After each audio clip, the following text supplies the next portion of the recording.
Broadcasting from the business capital of the world, this is the Podcast Business News Network. Welcome back to the show. We are so excited to have Dr. Roger K. Allen joining us here today. I know we're going to get into, some toxic patterns of love, and there's a lot that he has to share with us, and we're excited to get to know him and all that he can help you with. You've been in business, for over 40 years? And there's a lot to you. So first and foremost, let me have you introduce yourself to start. Okay, thank you. My name is Roger Allen. Yeah, I have a dual background in psychology and also organizational behavior. So I've had a private practice and a clinic that I ran for a number of years. Plus, I've done a lot of consulting with leaders in businesses, helping teams, executive teams work well together, change the culture of organizations, that kind of thing. But I always love personal development, families, communication, relationships, that kind of thing. So great. And where are you based out of? I'm actually today, I retired not too many years ago. I live in a little town, Cedar City, Utah, which is about 2 hours up north on I-15, north of Las Vegas. Wow. All right. Well, before we get to the work that you've done and you continue to do, could we share a little bit about your background? I know you always had a compassion that you knew you'd be doing something with social sciences. So could you talk about this love of human development and kind of what inspired you to your life and your career here? Yeah, I don't know. I think that I tend to be more empathic and was very aware of relationships as a boy as I was growing up, and just noticed what was happening, what was going on in relationships, and so I knew that I would do something in the social sciences. I think that part of that was observing my parents and how they interacted with each other, and family members, and again, kind of an empathic person by nature. And so got a degree in psychology, PhD in psychology, but also was in a master's program in organizational behavior, because I like organizations and I like groups and I like helping change occur and working with teams to implement change. So anyway, it's been a combination of those. First 10 years of my career, I had the practice as a psychologist. Part of it included developing courses in personal growth and development that I taught monthly in a number of cities, and about 3 times a year in many other cities around the country. And that was kind of a love that I had, that personal development, deep transformational kind of work. And then I transitioned into full-time consulting, did a lot of work with executive teams, helping them think about the culture that they wanted to create, how to create more collaborative organizations, that kind of thing, and actually did that work for about 25 years, and officially retired, and I'm circling back to work with families, personal growth, personal development, and so on. In fact, today I've created a number of programs that are on the Udemy learning platform, and most of my programs are doing very well there. Great. Well, congratulations on all your success. I was reading also at graduate school, right? There were some times you've overcome your own challenges and obstacles. Do you want to share a little bit about that?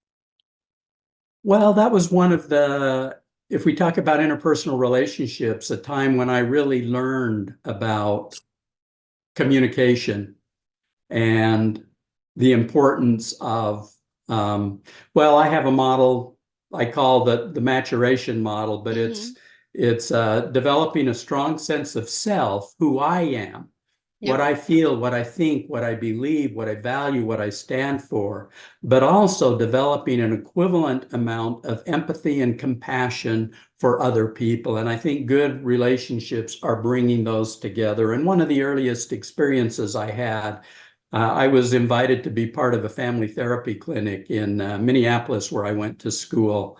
And I didn't have a real good relationship with the founder. And they invited me to stay a second year. And I can remember taking a walk around one of the lakes in Minnesota thinking about that. Do I really want to stay for another year? Do I want to move on and look for other opportunities, I decided if I was going to stay, I had to have a better relationship with the founder. And Hmm. so I called him on the phone. I said, hey, can the two of us meet? He agreed. I remember walking in. I still remember it to this day, walking in with some trepidation. He probably saw my knees shaking, but I had to have an honest conversation with him. And so I said, Jerry, you've invited me, or the Institute has invited me to stay here another year. I may like to do that, but not if you and I aren't aligned, not if you and I aren't straight and I don't have a good relationship with you.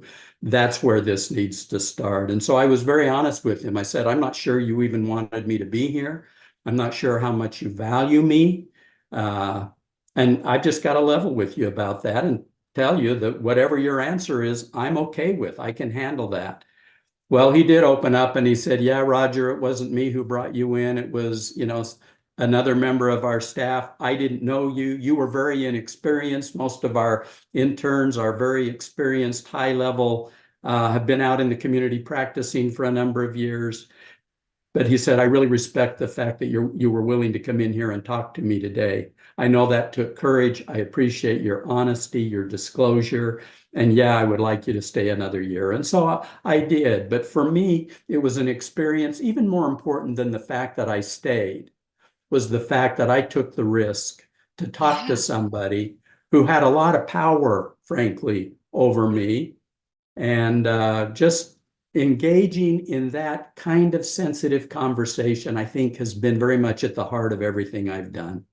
Wow. And just curious, how did that year go for you? Did you feel a healing in your relationship with him? I did. Yeah, I did. He spent some time. For the first time, had some direct supervision with him from him, but it was a good year. It was a good Wow. 2 years that I spent there. A lot of really good learning. Beautiful. Well, thank you for sharing that. Also, I want to share your website. How can we contact you, by the way, if someone wants to reach out to you? www.rogerkallen.com, rogerkallen.com. Perfect. And also, did you want to share before we get into the topic for the day more about what you've done? Because you've done so much. There's a lot in your notes. I just want to make sure we're covering everything. And Well, I know you are world yeah, traveled. We've talked before, right? You've yeah, been to, what'd you say? You've worked with over 80,000 students in about I have 160 countries. currently, today, I have 80,000 students on the Wow. Udemy platform. I've trained 1,500 independent consultants, and they are really from all over the world who are interested in curriculum that I've developed. And that's curriculum on topics of leadership and communication and organizational improvement.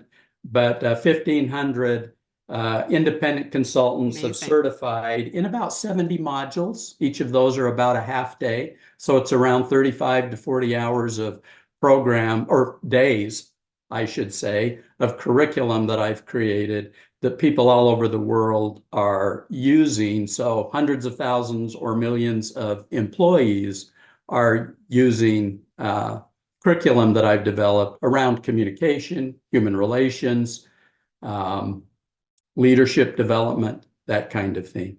Beautiful. Well, thank you for being here, for joining us again and taking the time to talk to us. I know you want to talk a little about this article. It's about 4 toxic patterns of love. Share a little bit about this with us, please. Okay, again, I'm so interested in relationships and what makes relationships work. And these 4 patterns are, I can go through them. I've learned about them from my own experience, but also there are researchers well known in the field. John Gottman is probably somebody a lot of people have heard of. He's one of the foremost researchers on marriage and on relationships. But there's also a group of Yeah. people at the University of Denver, where I spent most of my career, living in Denver, Colorado, who developed a marriage enrichment program called PrEP. And one of the things they did was follow 150 couples for 13 years before marriage, after marriage, and they gathered massive amounts of data, information about their satisfaction, their adjustment, their communication, their sexual practices, and so on. And they video recorded all of these and then analyzed them. And from their analysis, and other researchers have come up with some very, very similar patterns as well, but they have come up with 4 different patterns, toxic patterns in relationships. Number 1 is escalation. And escalation is when an argument turns into a war of words. One spouse or one partner will say something, and the other will take offense and react in a defensive kind of way. And so there's this kind of escalating self-defense and blame and accusations that go on, one trying to defend himself or herself as right, the other taking offense. And anyway, it just escalates. And sometimes it's very explicit and sometimes it's very subtle. I don't know if I have time to give you an example of that or need to move into another Go pattern. ahead. Go ahead. No, please go ahead. So continue. Here's an example. Mark says, I get tired of you always harping on me. I can never please you. And Trish says, maybe I wouldn't harp if you were less of a slob. And of course, Mark hears that accusation and he says, who do you think you are who overspent on our budget last month? And Trish says, well, that was an exception and you know it. And Mark says, oh, forgive me for getting just how perfect you are. And Trish says, at least I know how to clean up after myself. And Mark says, you're so negative with me. I don't know why I stick around. And Trish says, no one's barring the door. Well, that's an example of a pretty explicit escalation that happens very quickly and is very harmful to a relationship. Or here's a more subtle example. Max says, hey, did you pay the rent? And Donna says, that was your job. And he says, no, you were supposed to do it. Donna says, no, you were. Max says, did it get done? And Donna says, no, and I'm not going to either. And Max muttering, great, just great.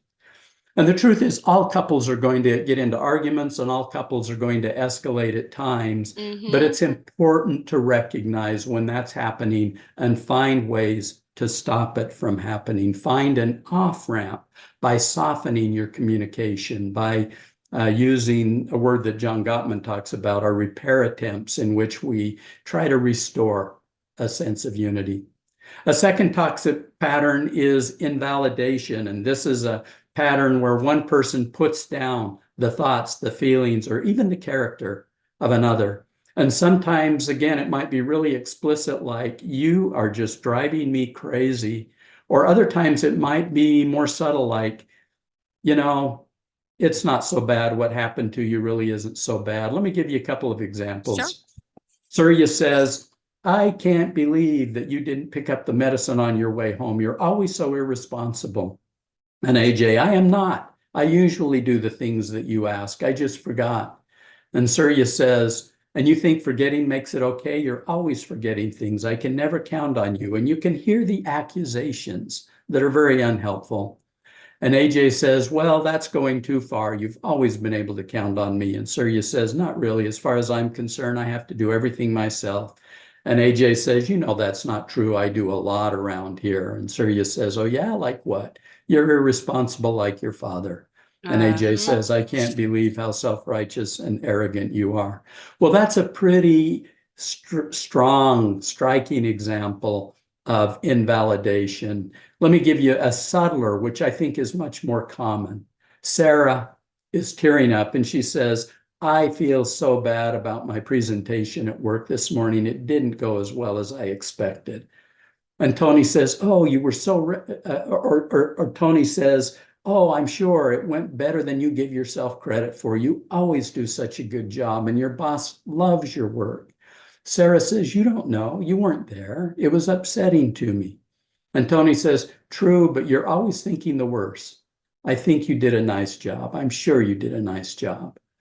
Well, again, that's a pretty subtle form of invalidation. But what's happening is instead of listening with empathy to really understand his wife's point of view, Tony discounted what she was feeling. He did it out of good intent.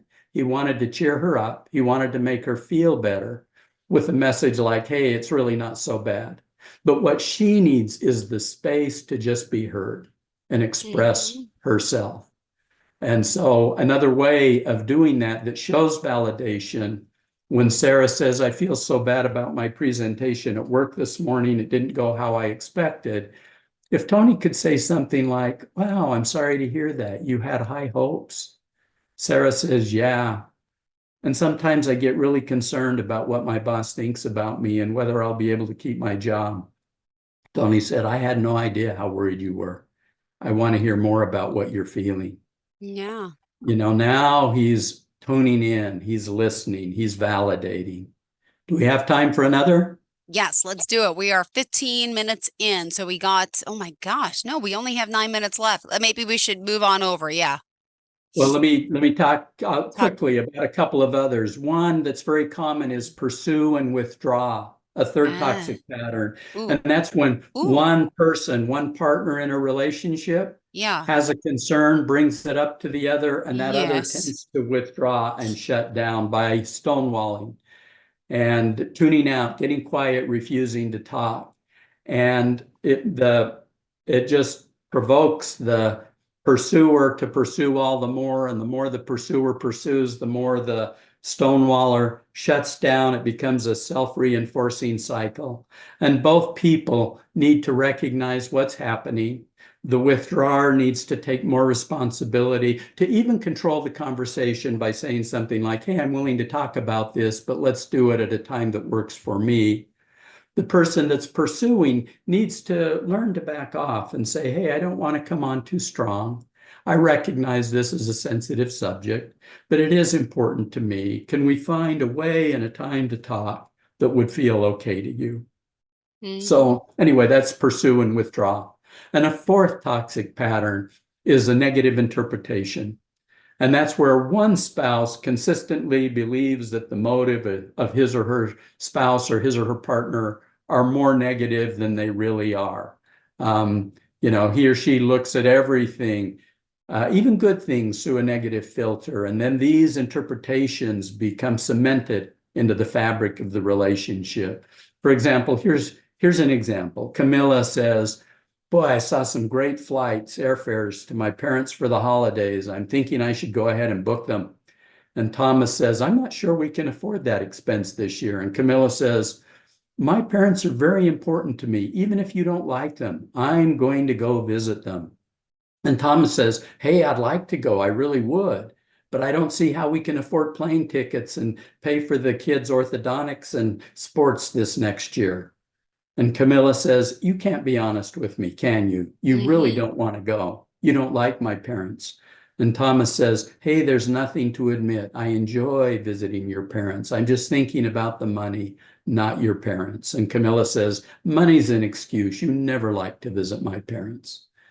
So, that's an example of where Camilla has a negative filter in her mind. She has decided that her husband doesn't like her parents, and it doesn't matter what he says.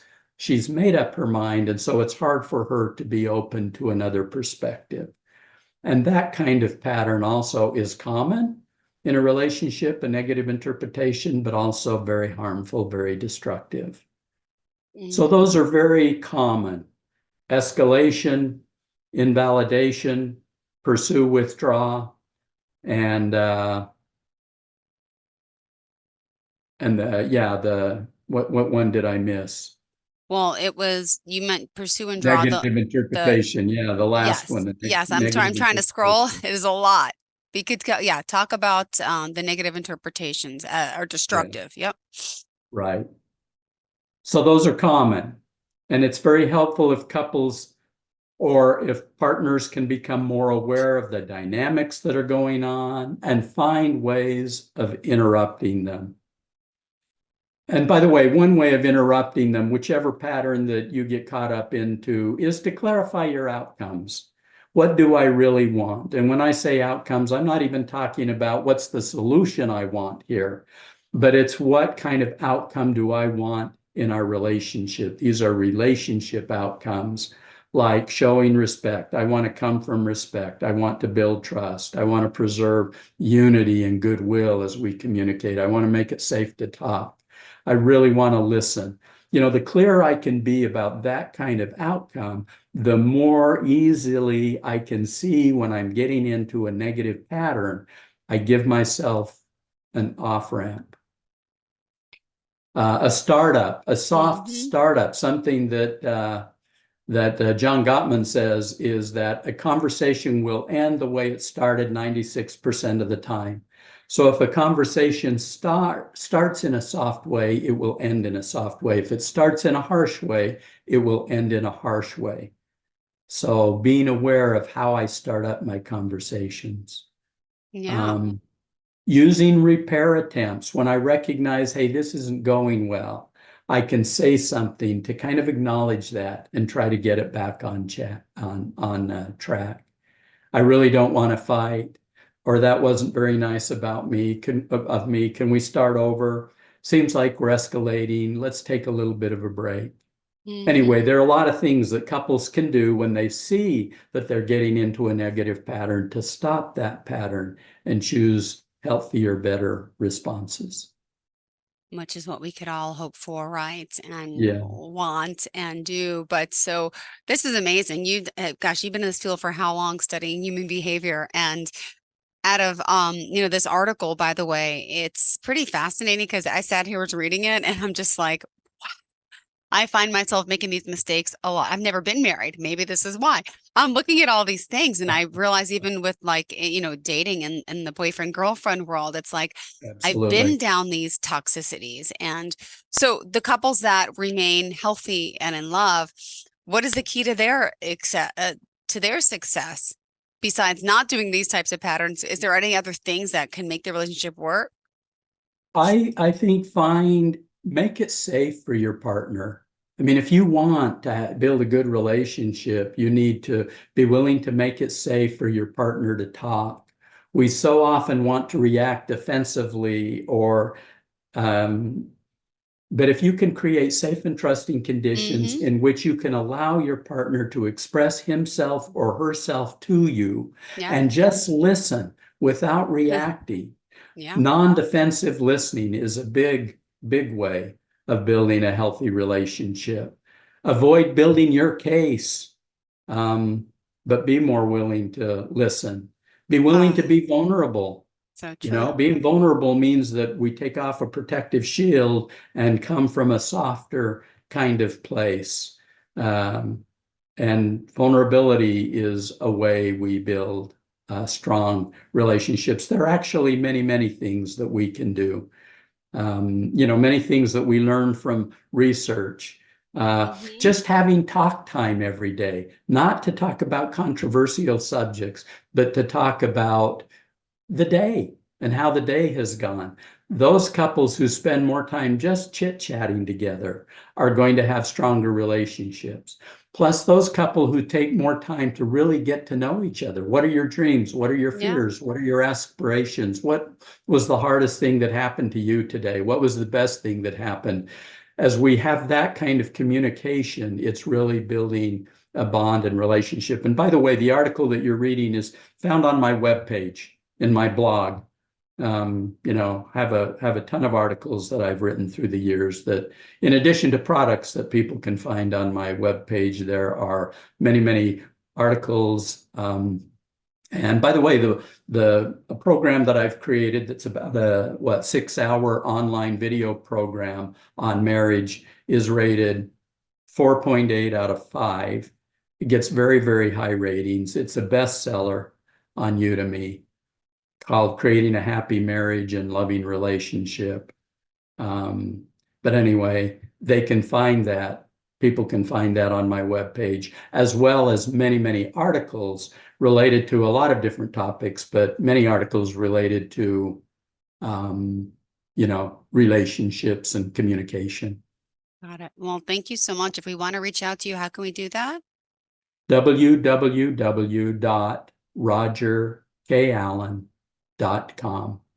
Oh, thank you so much. This is amazing. Makes you really stop and think. And how do you avoid that first step of escalation? How do you how do you disengage if someone starts acting that way? How smart do you have to be to kind of gear it the other way to not No, and that's decelerate it? Yeah. And the person who has the awareness that something harmful is happening is the person that needs to be responsible for the de-escalation. And I don't know, I talk a lot about a concept that I call a key moment. It's learning, it's becoming more conscious of what triggers me, and then learning better responses when I recognize that I'm getting triggered. And sometimes that's just a step back, pull back a little bit, take some deep breaths. Yep.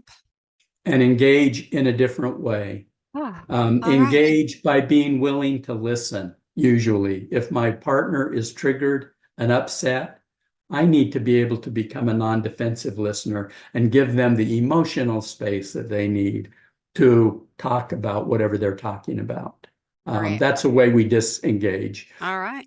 Thank you so much, Roger K. Allen. We appreciate it, and looking forward to the next time we connect. Great to see you here live on the Zoom as well. Likewise. And Happy New Year to making some changes, all of us, to keep that relationship strong. Thank you again. Have a great day. Thank you. Are you looking for even more of the podcasts and hosts that you love? The Podcast Business News Network is proud to announce that you now have even more ways to listen live. Check out the MyTuner Radio, online radio box, and Simple Radio apps on iOS and Android, or find us online. Search for Business News Network on mytuner-radio.com, or search Podcast Business News Network on streama.com and onlineradiobox.com/US. Take your podcast on the go and don't miss a minute of the action.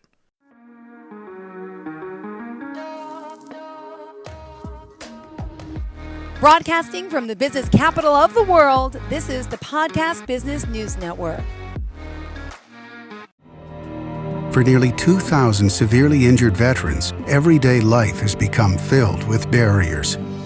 Day-to-day simple tasks can become pretty daunting. I have to carry my chair up 2 flights of steps or have somebody do it for me. What scares me the most is just the falling. When I'm struggling with my house, I think, to have that one great barrier just knocked down, it's crucial. Home for Our Troops is a wonderful nonprofit that builds a mortgage-free, fully adaptive, handicap-accessible house. And there's no catch. It'll be our very first home that we've ever owned. This is a game changer. This is where your life begins again. We need you to join us in completing this important mission. Please visit hfotusa.org and help build homes and rebuild lives. Because of you, everything's going to be okay.